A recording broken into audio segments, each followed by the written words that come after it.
everybody, it's Scozzy here, back in it again. And today we're watching scary stories. And yeah, let's get into it. Son for his 18th birthday. I was searching all the typical car websites, cars.com, eBay Motors. They were all overpriced as expected. Craigslist was the only place to find an actual deal. See, that's why I don't mess with Craigslist. It's shady! Just, Craigslist is like one step, just like one little baby step from being the dark web at this point. Let's just be honest here. Craigslist is not to be trusted. About a week into my search, I found an 03 Toyota Camry. It had 67,000 miles, no accidents, no damage, and good condition for only $3,500. This seems like a steal for such a reliable car with such low mileage. The seller lived about 10 miles from me, which was a reasonable drive when looking for a car. I gave him a call to set up a time to come check it out. The man sounded normal on the phone. He assured me that there were absolutely no problems with the car. He introduced himself as Bob. I brought along $3,500 in cash, even though I planned on wiggling down the price as much as possible. I pulled up the dirt road to Bob's property about 15 minutes early. It was a tiny little house with a decent-sized property. And it's also in the middle of nowhere. Oh my god. Only because I was a bit far from the nearest neighbors. The garage was open, so I walked over to see if anybody was inside, but except for an unusual amount of car parts, it was empty. The car was nowhere in sight. The only car on the property was an old pickup truck. I went over to the front door to check the house numbers. It was the right address. The doorbell button was missing, so I knocked on the front door. I knocked for exactly 5 minutes before deciding to give the man a call. So I dialed his number and I heard the sound of a cell phone ringing from inside the house. I was extremely confused at this point. Now I knew I had the right house. I didn't understand why, if he was home, why he wasn't answering. I decided I had to take a peek through one of the windows to see if anybody was inside. You're gonna see something that you're not gonna like, buddy. Peering through the glass, I couldn't really see much as it was pretty dark inside the house. Is that a boat? I saw a very old-fashioned dining room set, but across from that, I saw somebody standing at the back door of the house, staring outside. Oh no, bro. I figured that must have been Bob, so I knocked on the window, but he didn't even move. There was no gate or anything to the backyard. It was just a wide open yard since this wasn't a rural area. I simply walked around the house to the backyard. I didn't understand how he couldn't hear me. When I got to the back door, I made a shocking realization. The figure standing by the door was a taxidermied human being. Oh, what? I ran straight back the way I came and back to my car. Good. I looked up one last time before driving off. At least this dude is. The blinds to the window I had peeked into had been shut, but I could see two of the blinds bent open. Somebody was at that window watching me. You better go. You can probably guess I had the gas pedal to the floor the whole way home. The whole situation still makes no sense. All the car parts, the fact that there was no Toyota Camry, the taxidermied human being. The fact that there was no car there leads me to believe that whoever that man wasn't planning on selling me anything. And that also leads to the disturbing thought that I was very close to becoming a lifeless statue staring out that man's back door. Lesson from that story, don't do Craigslist.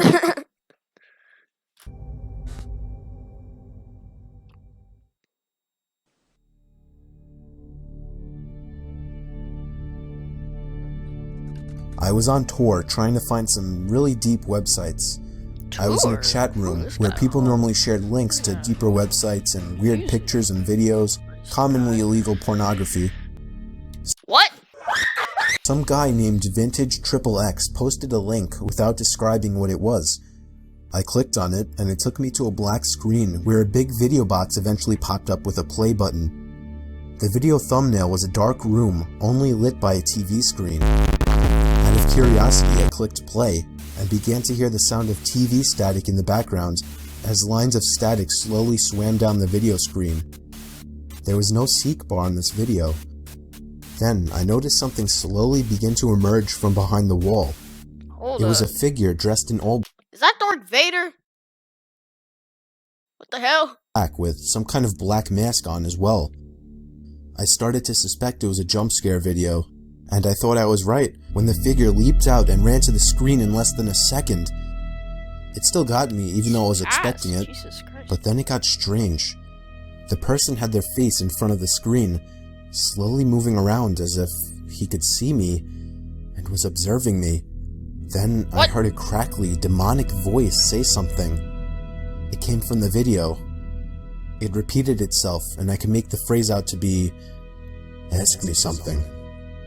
I was Oh, hell no!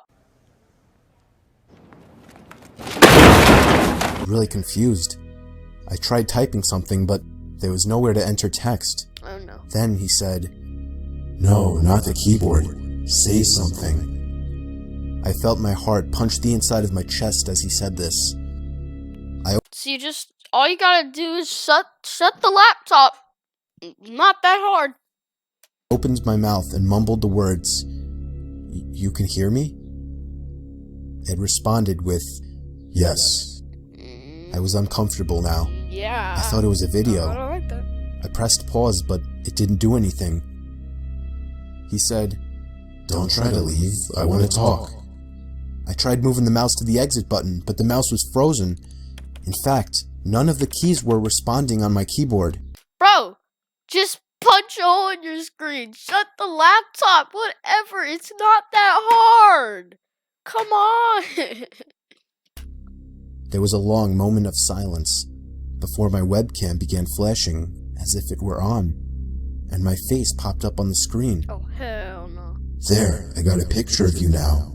Now just hang on while I get your address, and then we can meet." Wait. What? No. Don't do that. No. I started to panic, smashing every key on the keyboard, spazzing the mouse, but it did nothing. I had my finger on the power button, but it also didn't do anything. Oh, okay, well. The computer wouldn't turn off. Shut The it. voice was saying crazy things like, "You're stuck here. I will find you. Don't even bother." Bro, just break the computer. Just You don't gotta like. Oh my god. I snatched the screwdriver sitting on my desk, unscrewed the 4 screws on the bottom of my laptop, and took out the battery. The computer finally turned off. I was gasping for air as if I just ran a marathon. Good. My heart was pounding 5 times as fast as it should have. I have since left my laptop off after that, and have resorted to using my desktop as my main computer. I'm sure by now nothing will happen. He definitely didn't have enough time to get my address.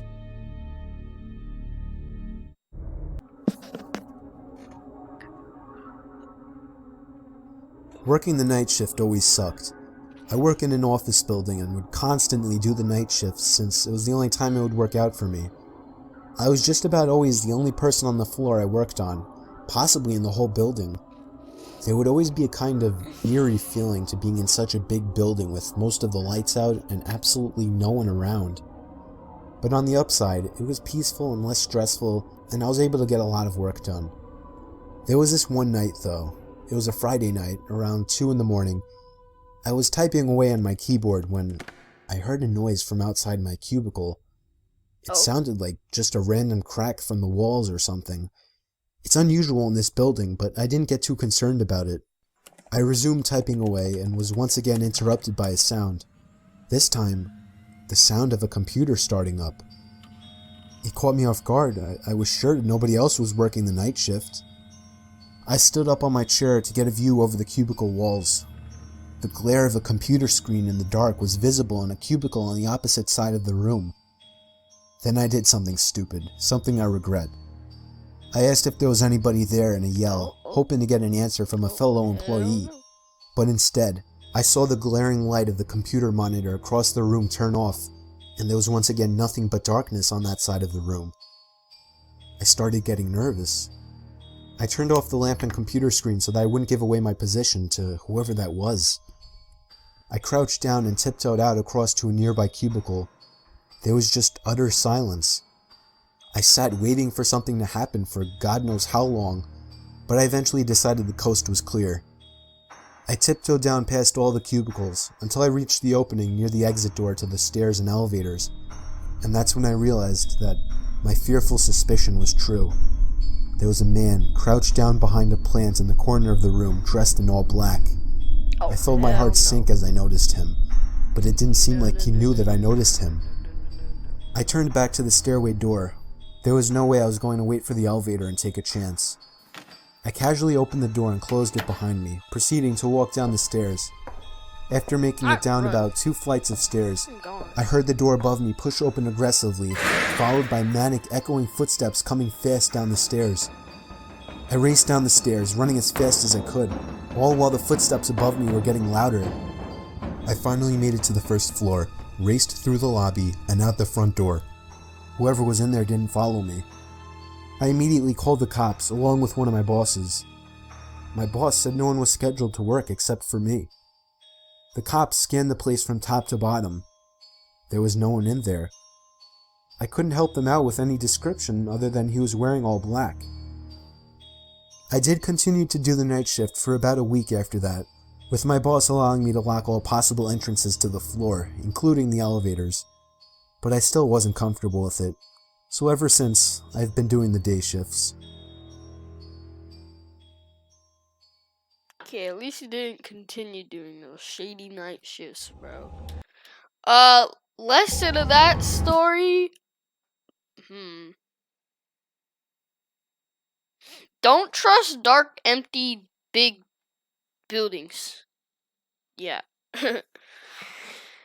We're gonna do this last story and then the video is done with, so yeah. This happened 4 years ago when I was still in high school.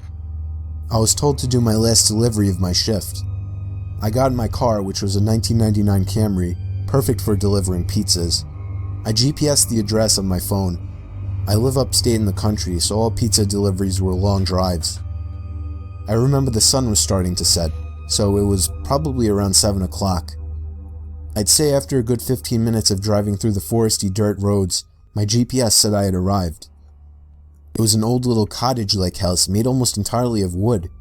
It was sitting all by itself in the middle of absolutely nothing but forest. The lawn was completely unkept, as the grass was almost at knee height. I was used to this kind of thing, so I didn't think much of it. I took the pizza to the front door. There was no doorbell, so I knocked loudly on the door. Within 10 seconds, I heard the sound of footsteps hitting wood on the inside of the house. The footsteps made it to the door and stopped. I started to feel uneasy. I got the feeling that I was being watched. And that's when I noticed there was a peephole in the door. "It's the pizza guy," I called out. I heard a low, harsh-sounding voice on the other side of the door, telling me to bring the pizza out back. I didn't like the idea of going back there. Something didn't seem right. "Are you sure, sir?" I called out. He didn't answer my question. The sound of footsteps didn't move away from the door, so I had the feeling he was still watching me. I almost found myself walking back to my car, but I decided I didn't want any trouble with my boss. The last time I brought a pizza back, he gave me attitude, so I reluctantly walked through the uncut grass and around the small house to the back. I remember there was a shed and a little patio back there. Oh, no thank you. In the patio, there was a table with 4 chairs surrounding it. In one of the chairs, facing away from me, I saw the head of somebody sitting in the seat. No. I began walking over and said, "Excuse me," No. but the person didn't even move an inch. "Excuse me." I would have thrown the pizza and ran. Like, I am running at the speed of light, okay? This is some like Lightning McQueen speed, okay? I am speed. "Me," I said again louder. Then from behind me, I heard, "Psst, over here." I turned around to see a man poking his head out from the corner of the house, looking at me with a crazed smile. No, "Come over here, I want to show you something." Nope. I freaked out, turned around and ran around the house in the opposite direction, back to my car, for some reason Happens still with holding the rain. pizza. I got in my car, started it, and got away from there. On my way back to the pizzeria, I pulled over to the side of the road and called the police. Eventually, I was informed that there was no sign of anybody having been in that house for a long time.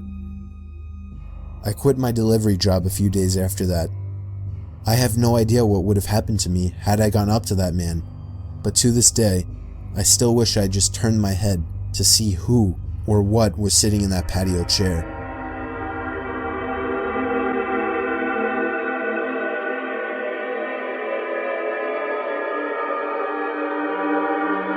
Hello.